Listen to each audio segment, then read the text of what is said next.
El siguiente programa tiene clasificación O de opinión. Esta emisora no se responsabiliza por los comentarios emitidos en este espacio. Aquí empieza el programa de opinión donde se analizarán los hechos más importantes de la semana con los mejores analistas. Bienvenidos a Descifrando con Thalía Flores, gracias al respaldo publicitario de... Hola Rodrigo, ¿cómo va el negocio? Creciendo a full. ¿Cómo lo haces? Es que al ser Full Claro tengo internet de fibra óptica veloz y estable y además paquetes con full servicios con los que ahorro más, planes móviles, televisión y telefonía fija. ¡Genial! Yo también quiero ser Full Claro. Hola, buenos días. El nuevo orden internacional parece tambalearse y el mundo está sorprendido por la deriva de la guerra de Ucrania, cuando justamente el lunes próximo, el lunes 24, se cumplen 3 años de la invasión rusa y ya son 11 años de la anexión de la península de Crimea. ¿Qué se avisora vendrá en las relaciones internacionales entre los países más grandes, entre las potencias? ¿Está Europa amenazada? ¿Y cuál es el papel de América Latina en estos momentos de espectadora? Respuestas a estas y otras interrogantes serán absueltas en esta emisión especial de Descifrando, con la participación de 3 profesionales que siguen la política internacional. Saludos a quienes nos escuchan en centroecuador.es y en 97.7 FM, en Antena 1 en Cuenca, también en Voces Azuayas, en Facebook y en YouTube. Les invito a suscribirse al canal de YouTube Descifrando con Thalía Flores. Gracias a los panelistas que nos acompañan hoy, el embajador Luis Gallegos, diplomático de carrera, ex canciller, ex embajador en Estados Unidos y presidente actual del directorio de UNITAD. El doctor Daniel Crespo, profesor de la Universidad San Francisco de Quito, analista internacional, y el periodista alemán Stefan Kufner, corresponsal de varios medios en Ecuador. Permítame comenzar con el ex canciller Luis Gallegos para preguntarle qué implicaría para el derecho internacional y para la convivencia del mundo el que Ucrania, habiendo sido el país invadido, termine cediendo a Rusia los territorios que le fueron ocupados. Bienvenido, embajador Luis Gallegos, buenos días. Muchísimas gracias, Thalía, por la invitación a Descifrando. Mis saludos de Stefan y a Daniel. Yo creo que estamos viviendo un momento de inflexión en las relaciones internacionales mundiales por lo que está ocurriendo en los cambios paradigmáticos que ocurren en el mundo, que yo me permitiría definir como de una incertidumbre radical. La pregunta que tú haces con relación a Ucrania es una de las muchas que nos hacemos en el campo internacional, de cambios que son cambios abruptos, de un efecto que trae consigo una confrontación y una polarización y que está desequilibrando aquello que nosotros habíamos acordado en el campo internacional bajo el derecho que impera en las organizaciones multilaterales, con un fraccionamiento y una polarización que se ve cada vez más agravada.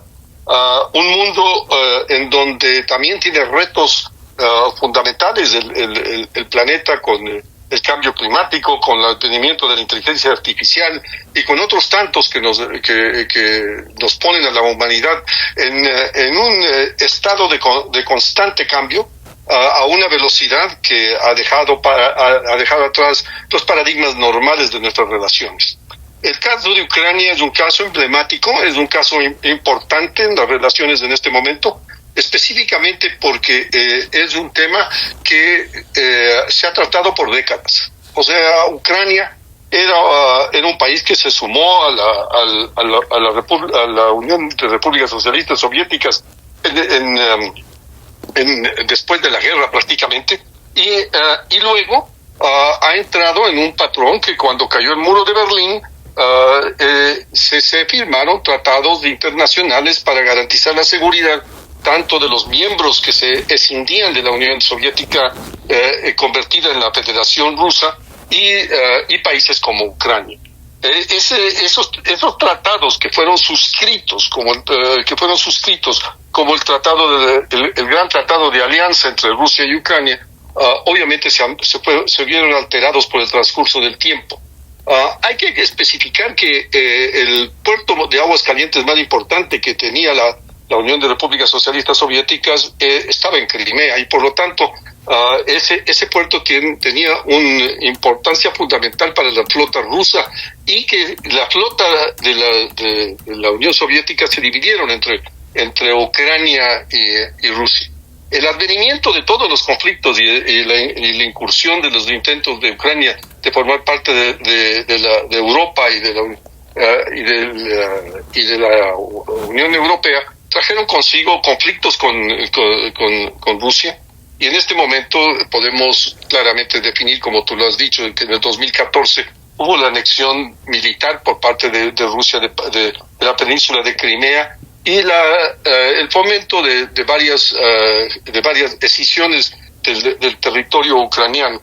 En este último conflicto, apoyado por Occidente, ha tenido devastadores consecuencias, muertos y una destrucción de Ucrania verdaderamente importante. En este momento que viene el presidente Trump, y esa es la preocupación en este momento, viene el presidente Trump y ofrece solucionar el problema entre Ucrania y Rusia en los primeros días de su administración, y proceden a tener una reunión en los últimos días en Arabia Saudita, en donde Rusia y Estados Unidos tienen acuerdos de volver a establecer relaciones diplomáticas a niveles normales, y ellos tienen verdaderamente una agenda enorme que va desde armas nucleares hasta exportaciones y importaciones, pasando por las sanciones que le fueron aplicadas a Rusia. Obviamente lo que nos ha sorprendido a todos son las expresiones del presidente Trump con relación al presidente Zelensky, diciendo que no habían habido elecciones. La respuesta de Ucrania ha sido que durante la guerra hay un estado de ley marcial y por lo tanto no podían haber elecciones, y luego el presidente Trump ha demostrado al presidente de Zelensky. El problema Gracias, embajador. Hasta ahí queremos para dar oportunidad a los otros panelistas también. Gracias, embajador. Daniel, me gustaría, disculpe, embajador, pero en verdad si hay que repartir el tiempo es también un poquito conflictivo. Daniel, me gustaría que se explique a la audiencia cómo entender el relato del presidente de Estados Unidos, Donald Trump, sobre el presidente de Ucrania, Volodymyr Zelensky. El embajador estaba diciendo en verdad lo que había mencionado Donald Trump, pero sobre todo dando a entender que es él quien comenzó el conflicto en Ucrania.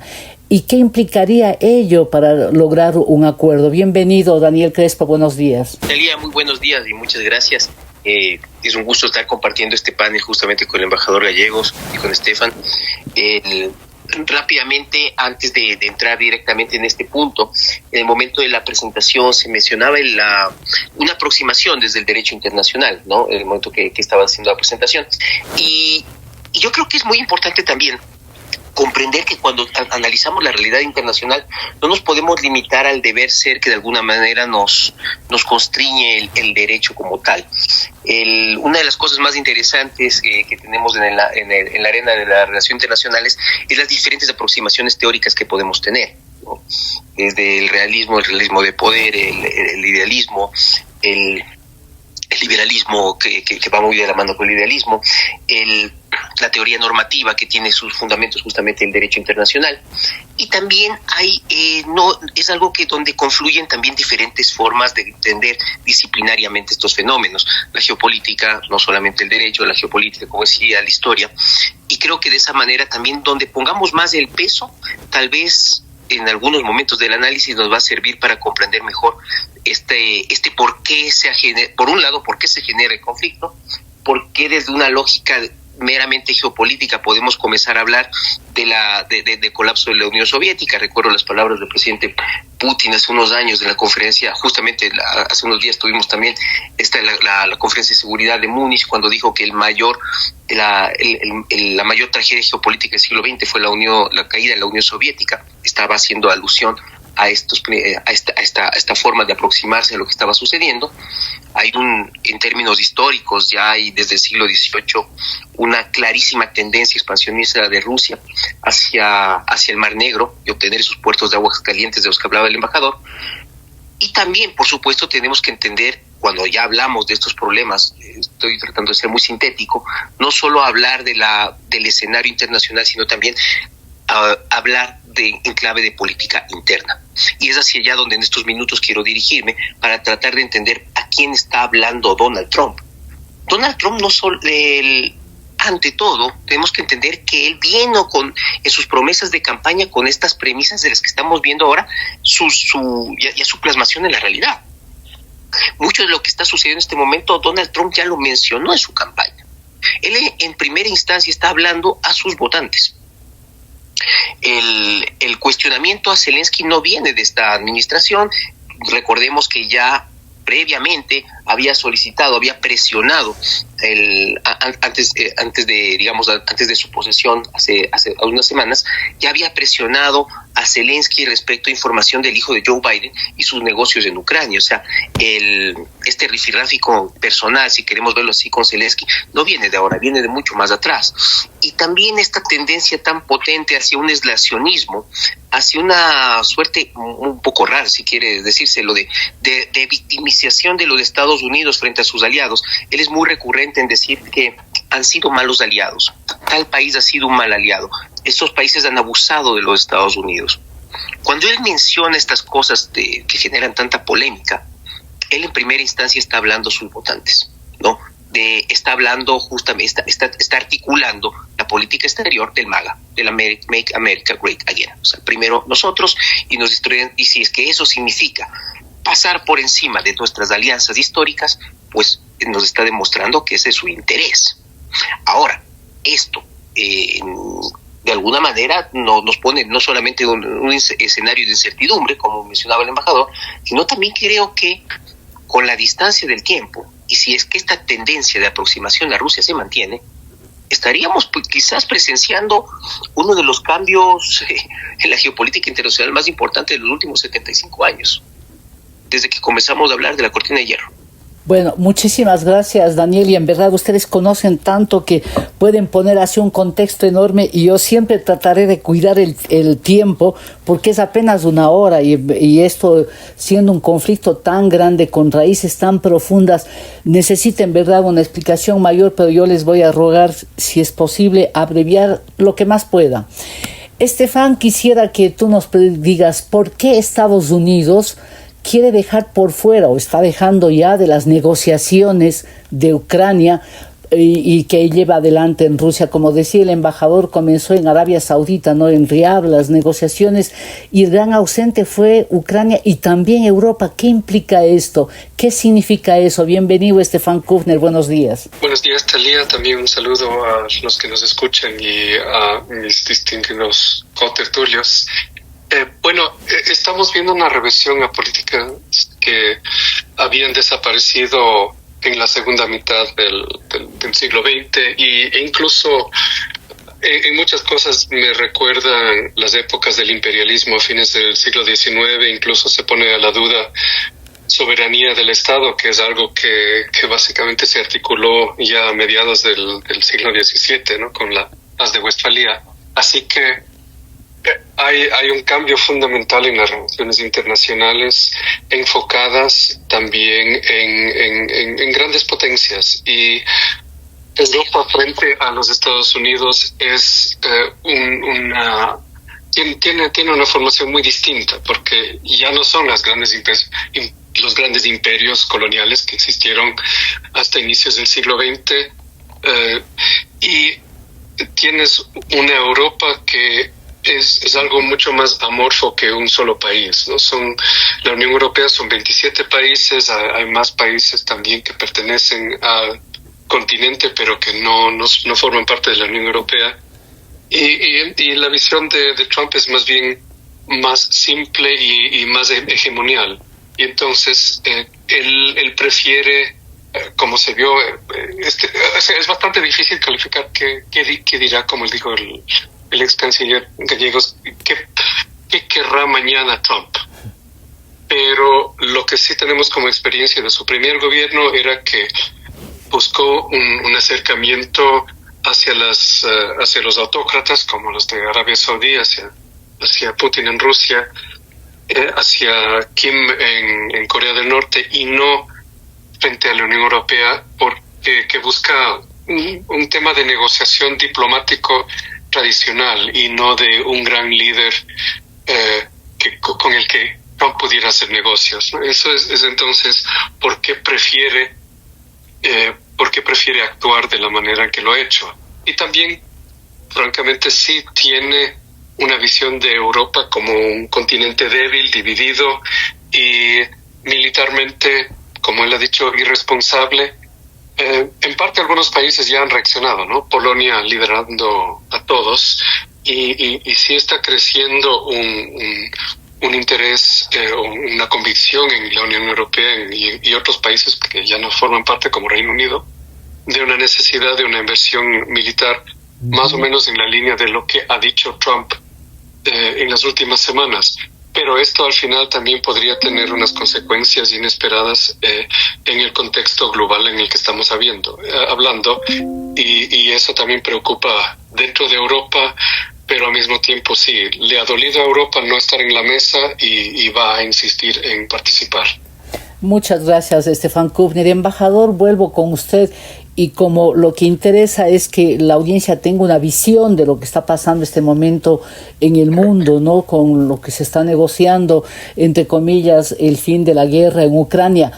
A mí me gustaría, con la vasta experiencia que tiene usted en las relaciones internacionales, la arquitectura de seguridad que existía antes entre Estados Unidos y Europa con la OTAN como el brazo armado, ¿no? Para proteger a los estados, está debilitándose. Hay que hacer una nueva arquitectura, valga la redundancia, de seguridad, porque como decía Stefan, y algunos países en Europa ya han decidido aumentar su presupuesto, que antes era máximo de hasta el 2% y algunos ni llegaban a eso, de su Producto Interno Bruto para la OTAN. ¿Está en verdad reconstituyéndose ahora esta relación de la Unión Europea con Estados Unidos? Talía, a mí me da la impresión de que Estados Unidos está en una posición de retrotraerse de sus compromisos internacionales en muchos multilaterales. Lo ha aprobado en la Organización Mundial de la Salud, retirando su presupuesto, retirándose del Consejo de Derechos Humanos, que tradicionalmente lo ha hecho presidentes republicanos. Le seguirá la UNESCO y habrán otros.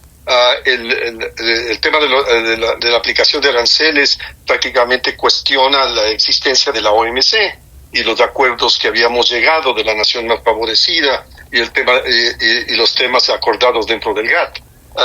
El problema de seguridad es muy complejo porque estaba formulado en base a una confrontación bipolar que vino después de la Segunda Guerra Mundial, en donde la URSS y el Pacto de Varsovia confrontaban con Estados Unidos y la OTAN.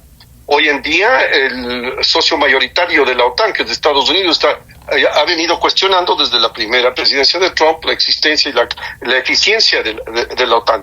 Inclusive las declaraciones del secretario de Defensa de los Estados Unidos en la conferencia de Múnich hace una semana fue cuestionar que Estados Unidos le acompañaría a Europa, pero no sería el protagonista de la seguridad europea, que era responsabilidad de los europeos. Yo estoy de acuerdo con lo que me han dicho mis contertulios, y especialmente el tema de la situación europea, que en este momento está en una grave crisis, yo diría inclusive de identidad, porque su principal socio está cuestionando no solamente las doctrinas de seguridad, que son fundamentales, sino el tema los temas de la relación económica y la visión de futuro en un contexto de alianzas. Estados Unidos está en mucho poniendo en cuestionamiento esas alianzas. Lo dicho por el presidente Trump, como bien decía Daniel, tiene unas implicaciones de política interna, pero nos sorprendió a todos su alusión a los aranceles de Canadá y México, que son sus principales, los países limítrofes y con los cuales tienen tratados de libre comercio. El problema con Colombia, con Panamá, con Groenlandia y con China son emblemáticos de lo que ha ocurrido en los primeros días. Estamos recién en los primeros días de la administración del presidente Trump y hay más de 500 órdenes ejecutivas, que serían los decretos presidenciales que han eliminado USAID, que han cambiado las bases de comercio, que han tratado el tema de tropas. Por lo tanto, sí, hay un cuestionamiento respecto a lo que tú bien dices es un nuevo paradigma de la seguridad internacional, pero también de la estructura que habíamos conformado en base a derecho internacional y en base a estructuras multilaterales que hoy están debilitadas y que, diría yo, van a estar aún más debilitadas. Gracias, muchas gracias, embajador. Sí, en verdad solamente un programa o muchos programas ameritaría solo las decisiones del presidente Donald Trump, por eso ahora este programa intenta concentrarse en el tema de Europa. Permítanme aquí hacer una primera pausa. A la audiencia le invito a enviar sus comentarios a la cuenta ex @TaliaFloresF y también al Facebook. Ya volvemos. Inicio de espacio publicitario. Hola Rodrigo, ¿cómo va el negocio? Creciendo a full. ¿Cómo lo haces? Es que al ser Full Claro tengo internet de fibra óptica veloz y estable y además paquetes con full servicios con los que ahorro más, planes móviles, televisión y telefonía fija. ¡Genial! Yo también quiero ser Full Claro. Estamos en todos tus planes. Hazte Full Claro llamando al 0999-370-370 o en los centros de atención a clientes. Fíjense más información en claro.com.es. Fin de espacio publicitario. Continuamos en Descifrando con Thalía Flores, una revisión de los hechos más importantes de la semana. Gracias por seguir con nosotros. Estamos dialogando con el doctor Daniel Crespo, profesor de la Universidad San Francisco de Quito, analista internacional, el periodista alemán Stefan Kufner, corresponsal en Ecuador de varios medios, y el embajador Luis Gallegos, diplomático de carrera, ex canciller, presidente del directorio de UNITAR. Daniel, en la conferencia del vicepresidente de Estados Unidos, J.D. Vance, en Múnich, dijo que el enemigo de Europa no es Rusia, comillas, el enemigo viene de adentro, dijo en referencia a algunas elecciones y habló de los valores fundamentales que comparten con Estados Unidos y que se estarían perdiendo, como la libertad de expresión, que dijo él, comillas, está en retroceso. ¿Cuál es la interpretación suya sobre esta declaración? Bueno, yo en mi primera intervención trataba de un poquito de ampliar en términos teóricos de podemos aproximarnos a estos fenómenos no desde diferentes perspectivas, no, ya sea el derecho internacional, la geopolítica y hay diferentes teorías de relaciones internacionales que también van matizando esto. Y creo que lo que acabas de mencionar tiene mucho que ver con algo que en su momento le dio mucho énfasis a mediados de los años 90 un teórico de relación internacional llamado Samuel Huntington cuando escribió El choque de civilizaciones y la reconfiguración del orden mundial, primero como artículo y después como un libro. El poner el peso en ese aspecto que tiene en las relaciones internacionales, en las relaciones que van más allá de las alianzas coyunturales, el peso cultural, el peso civilizacional. Y porque lo que hizo J.D. Vance fue directamente apelar a lo identitario, apelar a la cultura. O sea, el gran problema que tenemos en este momento con Europa, el problema de fondo, si quiere ver así, no se trata del presupuesto de defensa, que eso se puede solucionar. Se trata de que estamos abriéndonos, estamos cada vez más separados en una brecha, si quiere ver eso así, cultural, que de alguna manera es lo que nos está debilitando como Occidente, porque aquí vendría a ser ese el matiz que quiso poner J.D. Vance sobre la mesa. O sea, Occidente comparte una serie de valores y Europa está alejándose de esos valores. La respuesta desde una visión identitaria que también podría ser cuestionable en muchos aspectos, es que en ese hablar de que los valores comunes de Occidente se están de alguna manera debilitando en Europa, te aproximas a un régimen autoritario, ¿no? Que es, digamos, si es que queremos hablar justamente de los valores que ha construido Occidente, pues el autoritarismo, que es contrario a los sistemas de pesos y contrapesos propios de las democracias liberales occidentales, pues estamos en las antípodas. Pero ese es el mensaje, quiero decir, más allá de las contradicciones internas que se le pueden encontrar, es que ese es el mensaje, ¿no? Tal vez y eso tiene que ver nuevamente, insisto, hay que hacer este juego entre lo externo y lo interno, tiene que ver mucho con la forma en que los Estados Unidos también se ha abierto una brecha cultural muy fuerte entre lo que se entiende como los conservadores y los liberals. Cuando hablamos del liberal en el sistema estadounidense, no hablamos de lo que entendemos por liberal en, por ejemplo, América Latina, en Europa o inclusive en el Reino Unido. O sea, cuando hablamos de liberales estamos hablando de una parte de la derecha, si queremos hacerlo así a grosso modo, pero cuando se habla de liberals en los Estados Unidos es lo que se entiende como esta izquierda woke, izquierda progresista. Entonces, de alguna manera, esa división que también se ha plasmado cada vez más entre lo que se entiende ahora como este republicanismo trumpista y el Partido Demócrata, especialmente con el ala más radical del Partido Demócrata, de alguna manera se está proyectando en cómo se entienden también las relaciones a nivel del sistema internacional. Gracias Daniel. Estefan, no sé si quisieras tú comentar algo del discurso del vicepresidente de Estados Unidos en Múnich, pero sí quiero agregar algo más, porque quisiera abordar algunas aristas de lo que está pasando en Europa. Hubo una reacción de inmediata del presidente de Francia, Emmanuel Macron, y llegó inclusive el primer ministro de Inglaterra, sabiendo que el Reino Unido ya no está en la Unión Europea. Y hubo una segunda reunión a la que asistió también el primer ministro de Canadá. Y entre Francia y Reino Unido hablan inclusive de crear una fuerza militar de hasta 30.000 soldados, ¿no?, para velar por la seguridad de Kiev. Y hay incluso una reunión en Estados Unidos. Se está moviendo, hay un despertar en Europa. ¿Cuál es tu interpretación, Estefan? Bueno, un colega que leí en Twitter, un colega de Estados Unidos que cubre asuntos también, sobre todo sobre la guerra de Ucrania, agradeció los comentarios de Vance por haber puesto en claro lo que realmente puede esperar Europa del gobierno de Trump y de lo que y lo que tiene que prepararse a enfrentar. Y es interesante esa interpretación, porque dentro de todas las ambigüedades hay que ver los escenarios a los que se expusieron los europeos y más o menos apostaron a una reelección de Biden para seguir adelante como se ha seguido adelante los últimos 80 años, a pesar de todas las señales contrarias, viniendo sobre todo de Rusia, pero como ahora vemos también de Estados Unidos. Entonces, sí, una reacción inmediata también en la misma conferencia de Múnich.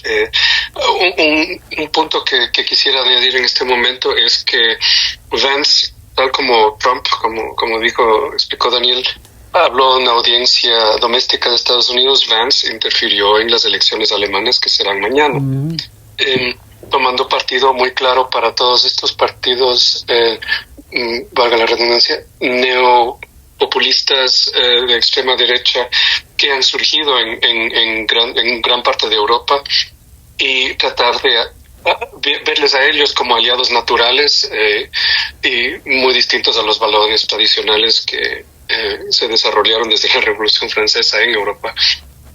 Ahora, sobre el tema de una fuerza conjunta europea, han habido actividades conjuntas, obviamente. En Afganistán es el caso más cercano, pero también en algunos bajo los auspicios de las Naciones Unidas en África.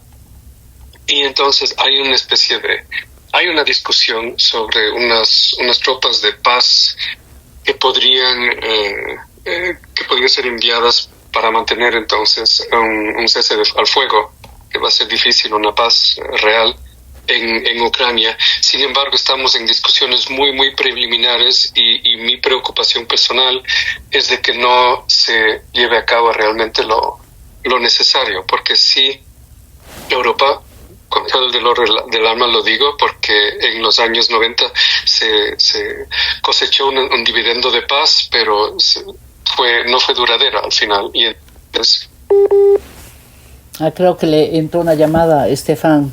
¿Estás allí, Estefan?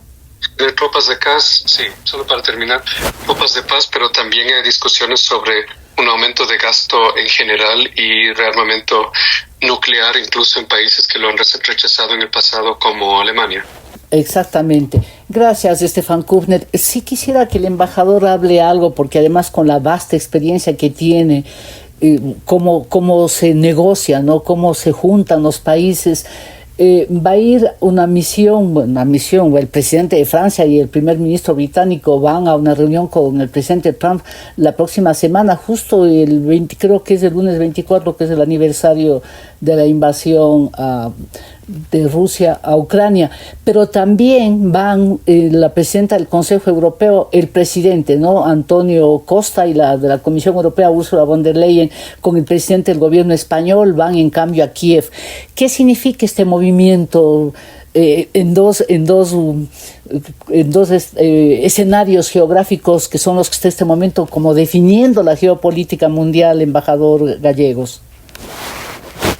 Talía, yo creo que, tomando las palabras de mis contertulios, yo creo que Europa en este momento está haciendo una reevaluación muy profunda de sus relaciones con Estados Unidos y su papel en el mundo, no solamente en las doctrinas de seguridad, sino en lo que se suponía era una alianza económica de valores. En este momento esa guerra cultural interna en Estados Unidos, esa polarización de confrontación que es el estilo del gobierno y que es una polarización que ocurre en muchas partes del mundo, inclusive en el Ecuador.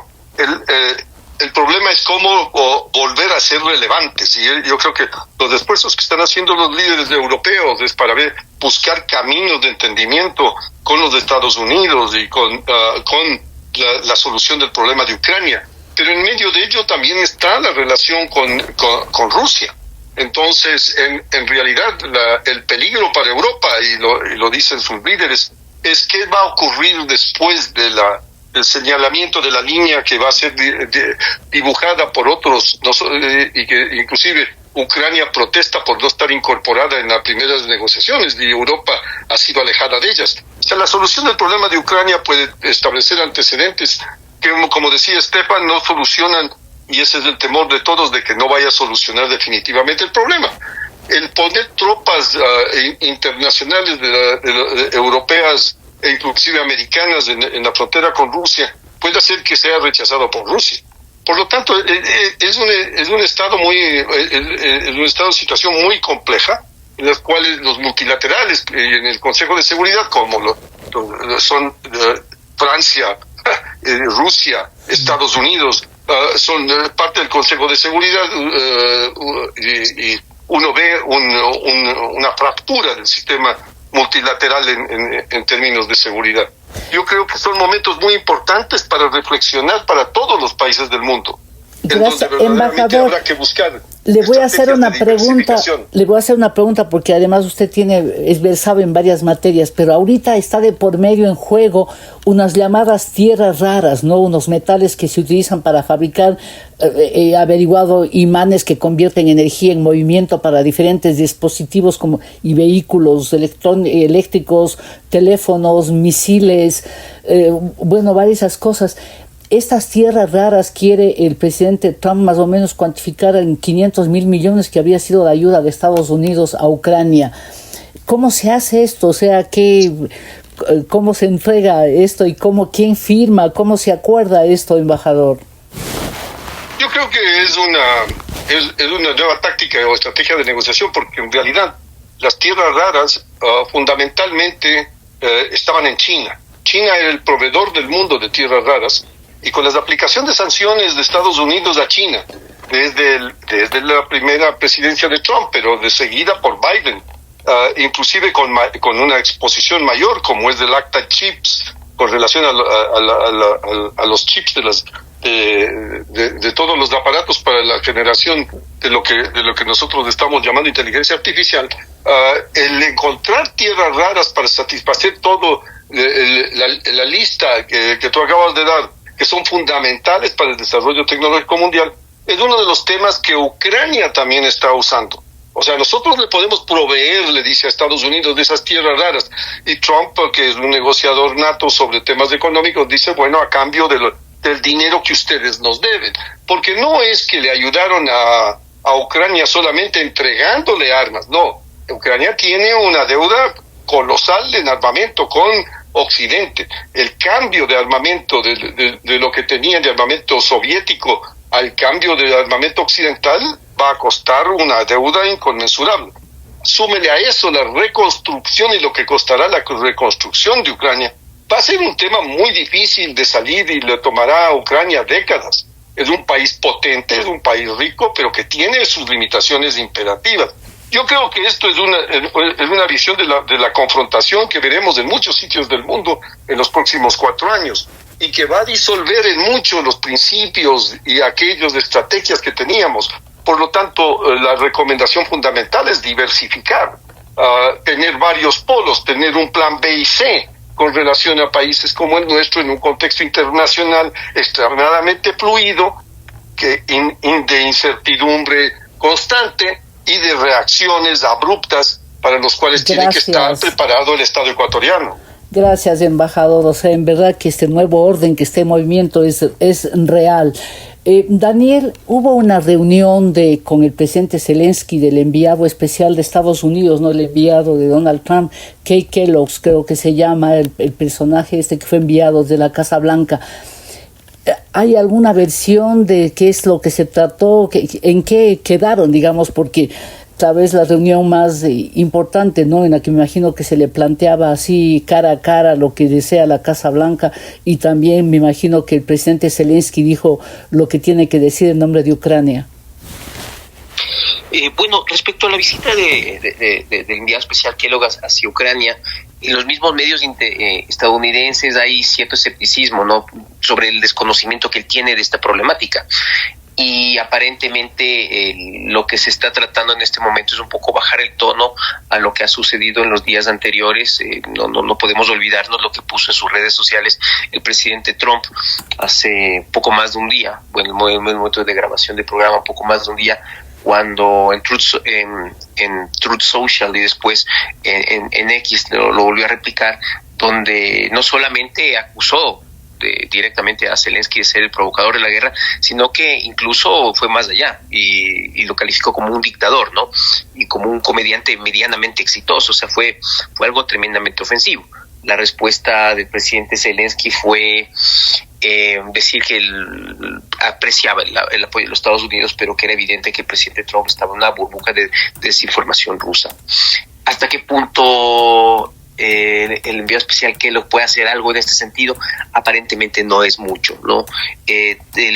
Lo que más interesa en este momento, si queremos pensar en niveles he hablado antes de teoría, ahora de niveles de análisis, de nivel individual, hay algo que dijo el embajador Gallegos, y es que Trump es un negociador nato, ¿no?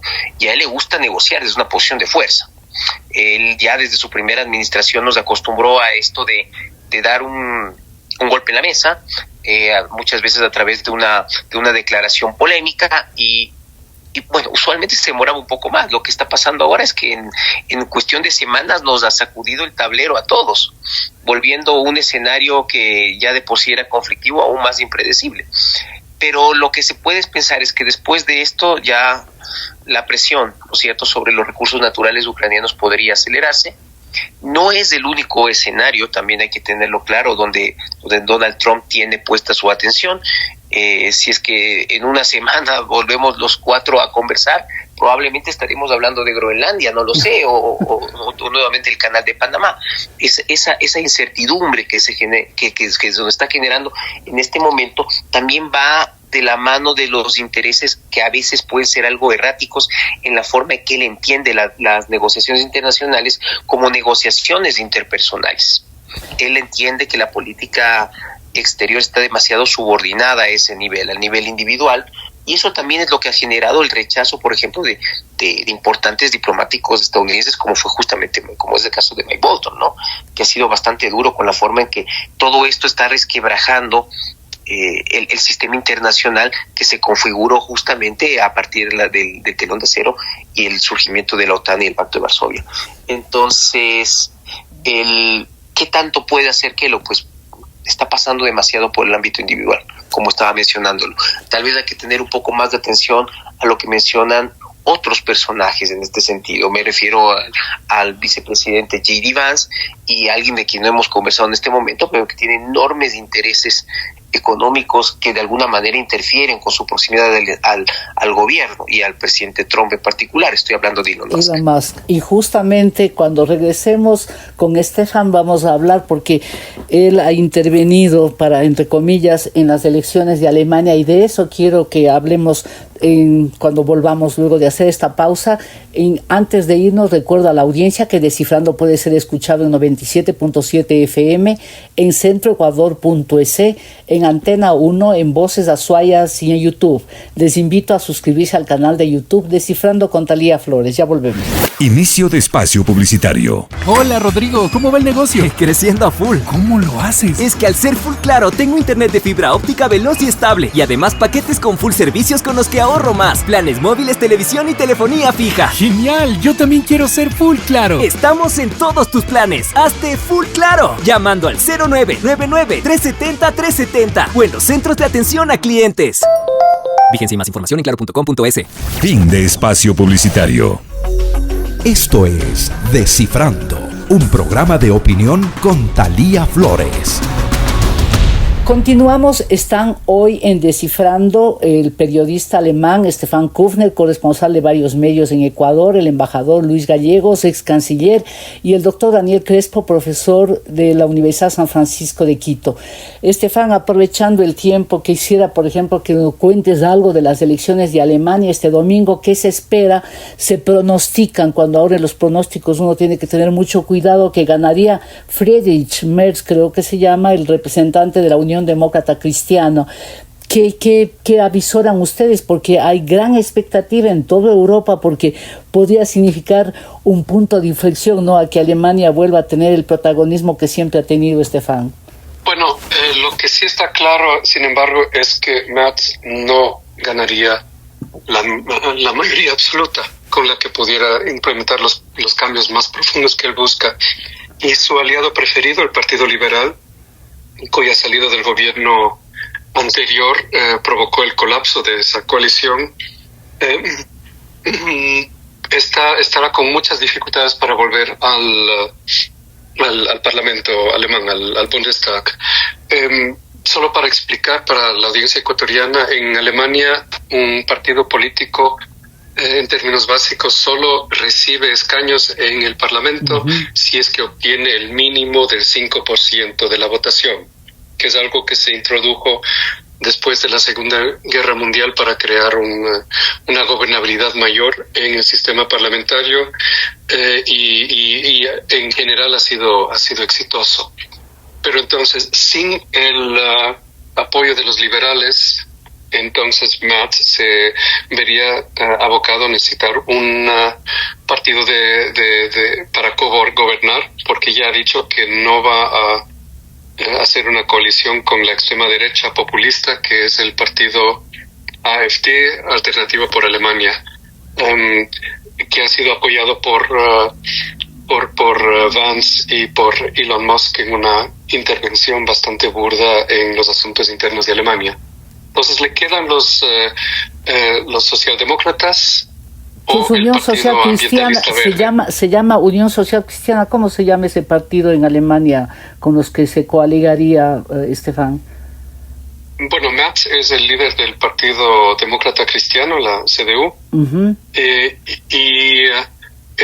ellos, bueno, para decirlo en términos que no nos confundan más, y ellos tendrían como opciones o los socialdemócratas o el Partido Verde, pero ambos son sería complicado para los tres partidos entrar en una coalición, e incluso recordemos que los socialdemócratas cogobernaron con la democracia cristiana durante gran parte de este siglo bajo Angela Merkel, y entonces hay que ver una responsabilidad muy fuerte histórica de Angela Merkel a la deriva en la que Alemania se encuentra actualmente.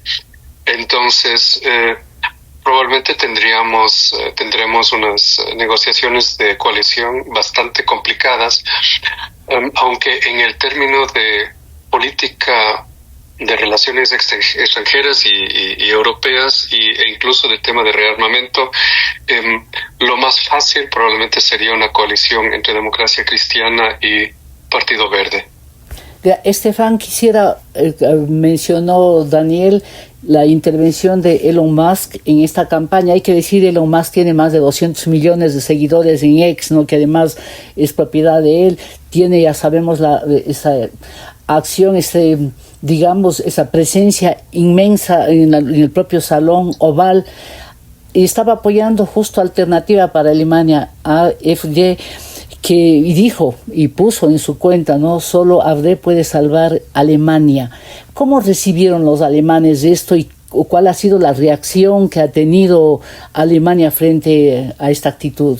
Bueno, del un lado, de la popularidad de AfD no ha cambiado mucho. O sea, ha estado más o menos estable en un 20%, mientras que los otros partidos han rechazado la intervención. Sin embargo, sí fue una intervención bastante fuerte, como decía, en la misma en el debate o en la campaña electoral. Imagínense, por ejemplo, que haya una entrevista de Maduro con Luisa González en la que él estuviera apoyándole a ella. Ese es el tipo de comentario o digamos de situación que se tuvo, además con temas medio exóticos yendo hacia Marte, hacia los planes de Marte de Musk, o también algo que suscitó bastante crítica en Alemania fue que el momento en el que Alice Weidel, la candidata principal de ese partido, dijo que Adolf Hitler no había sido de derecha sino comunista. Entonces, más allá de los absurdos de eso, yo creo que debe el mundo estar consciente de que esta es una narrativa en general que viene directamente del Kremlin, ¿no? Para direccionar el debate público y el debate mundial, porque al fin y al cabo esta guerra de Ucrania se podría terminar mañana si es que Rusia depone las armas y ordena que sus tropas vuelvan a las fronteras internacionalmente reconocidas. Pero claro, lo que le conviene es si le están haciendo el trabajo, no desde fuera. Hablemos ahora sí, volvamos un poquito a nuestro país, porque, y sobre todo, a Latinoamérica más que al Ecuador en concreto. Embajador, quisiera preguntarle a usted, ¿qué papel tiene en todo esto América Latina? ¿Es simple espectadora, observadora de lo que está pasando, de cómo se está reconstituyendo no solamente la geopolítica en Europa, sino que puede tener repercusiones? Usted mismo ya mencionó en su primera intervención de lo que pasaría en el mundo. ¿Cómo mira usted el papel, este momento de América Latina? Talía, yo miro con mucha preocupación el entorno internacional y veo que no se está preparando adecuadamente América Latina para enfrentar los grandes retos que vienen. Yo creo que hemos visto en estos días lo que es el uso de la fuerza y la amenaza del uso de la fuerza, la amenaza de sanciones aplicadas que no habíamos escuchado en las últimas décadas, la aplicación del principio de seguridad nacional para imponer aranceles a países de América como son Canadá y México, y obviamente el problema de Colombia. Pone sobre aviso a los países de América Latina sobre cambios paradigmáticos de su relación con la potencia hegemónica, y eso es uno de los temas que yo había tratado en la primera locución con relación a la OMC y a los tratados de comercio internacional. América Latina ha abierto mercados con China, ha abierto mercados con la Unión Europea, con Rusia y obviamente con el mercado más cercano, que es Estados Unidos. Esta ruta de confrontación entre China y Estados Unidos va a traer problemas del equilibrio internacional con graves consecuencias, creo yo, para el entorno productivo ecuatoriano.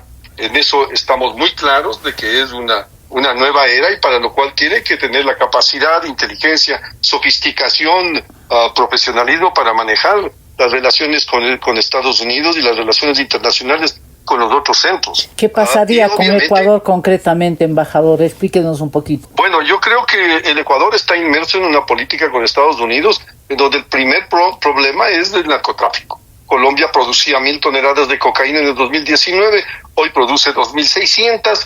El consumo de cocaína, tanto de Estados Unidos como de Europa, que se ha vuelto el mayor consumidor de cocaína en el mundo, está desangrando las calles del Ecuador y estamos teniendo un problema de inseguridad global.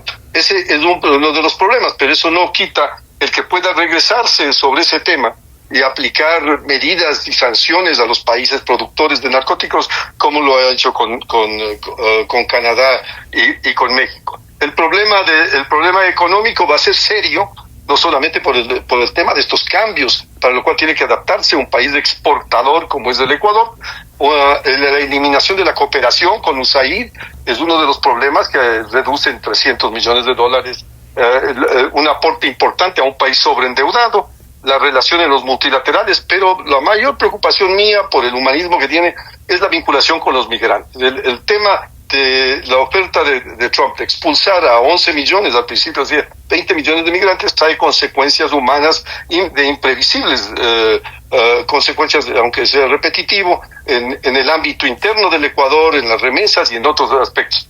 Todos estos elementos llevan a que haya un cambio geopolítico importante en el mundo, para lo cual tenemos que estar preparados y aportar todos los ecuatorianos en buscar soluciones de negociación, articulando cada vez los intereses ecuatorianos por sobre todo. Gracias, embajador Luis Gallegos. Daniel, yo quisiera que también su punto de vista sobre América Latina, y ya que hablamos también del Ecuador, mirando cómo esta recomposición que está pasando en el mundo y obviamente algo directamente de lo que decisiones que se toman en Estados Unidos que nos llega a través de los migrantes, las remesas y también, como decía el embajador, el combate nuestro al narcotráfico y al narcoterrorismo, ¿no? Bueno, aquí hay una cuestión, ¿no? Yo lo pondría de esta manera. ¿Cuál es el lugar que tiene América Latina, que tiene nuestra región en la visión del mundo que tiene Donald Trump? Respecto al gran escenario, el gran tablero para mí es el gran rival que tiene ya, como lo ve la administración Trump, es China. Y yo creo que lo que está pasando en este momento, esa sería la primera, ¿no? Es tratar de solucionar de la forma más rápida posible el asunto ucraniano, con todos los matices que ya hemos topado en este punto, para poder centrarse en el área geopolítica, en el sector geoestratégico que para él más relevancia tiene, que es el Indo-Pacífico. Retomando de alguna manera ese concepto que había acuñado Shinzo Abe, el ex primer ministro japonés. Es el Indo-Pacífico, va para allá. Ese es el gran escenario de confrontación que vamos a ver, creo yo, dentro de lo poco predecible, dentro de lo impredecible que puede ser la visión de Donald Trump. Yo creo que vamos a ir para allá en los siguientes meses y se va a concentrar en ese sentido, y para eso necesita de alguna manera tener las manos libres en Europa. Y en ese punto, ¿dónde nosotros estamos? ¿Dónde como región América Latina se ubica, ¿no? Y ahí tenemos que ya pensar en la visión hemisférica que tienen los Estados Unidos. La historia no se repite, pero a veces rima muy bien, y hay muchos paralelismos que podemos observar respecto a lo que fue la visión expansionista del patio trasero de hace poco más de 100 años de los Estados Unidos hacia nuestra región, ¿no? Dentro de ese escenario contra China, América Latina no puede volver a bascular con esa libertad que de alguna manera había tenido hasta este momento, y es así como esa influencia china, el tratar de articular a nuestra región dentro de la iniciativa de la nueva ruta de la seda, todo esto se ve como peligrosa, justamente tomando algo que mencionó el embajador Gallegos.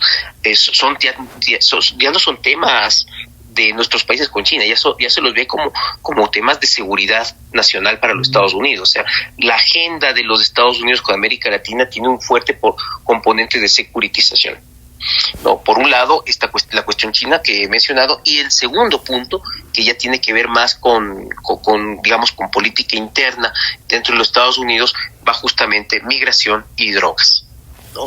Entonces, la visión que tiene sobre la migración, a la que básicamente se la ha puesto en un solo cesto, donde se la ha demonizado casi por completo, ¿no? Es reiterativo el hablar de que quienes vienen, pues básicamente vendrían a ser lo peor de cada casa, ¿no? Algunos recuerdo hace unos meses cuando mencionó que realmente Nayib Bukele no había solucionado nada en El Salvador, sino que lo que había hecho es expulsar a violadores y asesinos hacia los Estados Unidos, y eso es lo que había cambiado las cifras. O sea, una visión bastante maniquea, bastante simplista del fenómeno migratorio. Y por supuesto también está aquí el asunto de las drogas en general y del fentanilo en particular. Gracias Daniel Crespo. Sí, yo sí creo que, por ejemplo, también los países de Latinoamérica, ¿no? Los productores, nosotros que somos el puerto de salida prácticamente, también deberíamos pedir algo que hagan para los consumidores, ¿no? Porque mientras aumente el consumo en el mundo, creo que la oferta y la demanda que a ellos les encanta manifestar va a seguir funcionando. Estefan, le pregunto al periodista, siendo periodista alemán radicado en el Ecuador y corresponsal de medios de Europa, ¿qué les llama la atención de América Latina? O sea, ¿qué estás reportando tú sobre lo que está pasando en América Latina y en el Ecuador versus los temas que están más o menos moviéndose, ¿no? Y que hemos hablado durante este programa. Bueno, yo estoy muy enfocado en el quehacer del Ecuador, ¿no? Y eso es lo que interesa a mis clientes. Entonces, todos conocen muy bien que el proceso electoral y la crisis de seguridad son los temas principales, y en general, claro, hay una preocupación sobre la estabilidad política y los derechos humanos en el Ecuador, además de la protección de la biodiversidad. Y no hay que olvidar que bancos extranjeros han invertido $15,000 millones en bonos del Estado ecuatoriano que han sido emitidos en la última década. La pregunta es si se cumplirá con los compromisos que el Ecuador ha tenido en esas áreas también en el mundo financiero internacional. ¿Y tú? Entonces, sí. Desde el lado, yo creo que es muy, muy valioso lo que tú acabas de decir sobre la necesidad de una corresponsabilidad de los países en los que se consume la cocaína, en el hecho dado que está prohibido la producción, el tráfico y el consumo de esas drogas. Sin embargo, sabemos que esta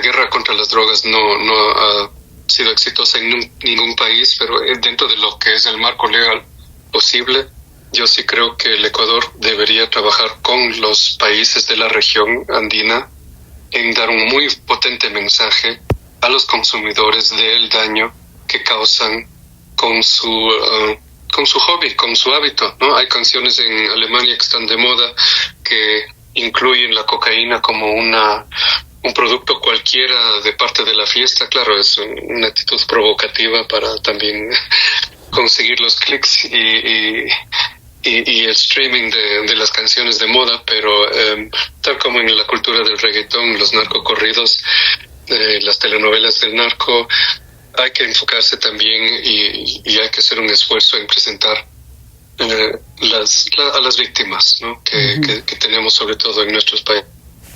Así es, yo celebro en verdad que hayan participado ustedes en este programa y les agradezco muchísimo porque hemos dado una pincelada para saber lo que está pasando en este momento en el mundo. Permítanme aquí hacer la última pausa para volver con la pregunta cuya respuesta genera gran expectativa en la audiencia. Ya volvemos. Inicio de espacio publicitario. Hola Rodrigo, ¿cómo va el negocio? Creciendo a full. ¿Cómo lo haces? Es que al ser Full Claro tengo internet de fibra óptica veloz y estable, y además paquetes con full servicios con los que ahorro más. Planes móviles, televisión y telefonía fija. ¡Genial! Yo también quiero ser Full Claro. Estamos en todos tus planes. Hazte Full Claro llamando al 0999-370-370 o en los centros de atención a clientes.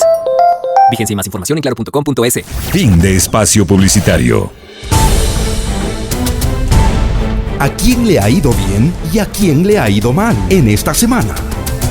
Descifrando con Thalía Flores. Estamos de vuelta y la pregunta está planteada. ¿A quién le ha ido mal esta semana, Estefan Kuchner? Le ha ido muy mal al orden global mundial, que nos ha mantenido la paz en términos generales en gran parte del mundo desde la Segunda Guerra Mundial. Daniel Crespo, ¿a quién le ha ido mal? Definitivamente, presidente Volodymyr Zelensky, que está tratando todavía de encajar el golpe. Embajador Luis Gallegos. Coincido. Ucrania, Europa y el mundo han perdido y son los grandes perdedores de lo que es los acontecimientos últimos. Y para que nos quede un buen sabor para el fin de semana, ¿a quién ha ido bien, Stefan Kovner? Le ha ido muy bien al equipo de hockey de Canadá, venciendo a Estados Unidos frente a los embates de Trump, que quiere colonizar Canadá. Daniel Crespo, ¿a quién ha ido bien? Al Barcelona, que le sacó un triunfo importante nacional en la ciudad de Quito esta semana. Embajador Luis Gallegos.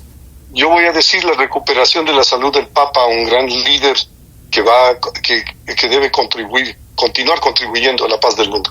Gracias a los panelistas que han estado hoy con nosotros en este programa especial de Descifrando, y a ustedes, amigas y amigos, por su fidelidad. Envíen sus comentarios a la cuenta @TaliaFloresF y también al Facebook. Les espero la próxima semana. Gracias, chao. Aquí termina Descifrando con Talía Flores.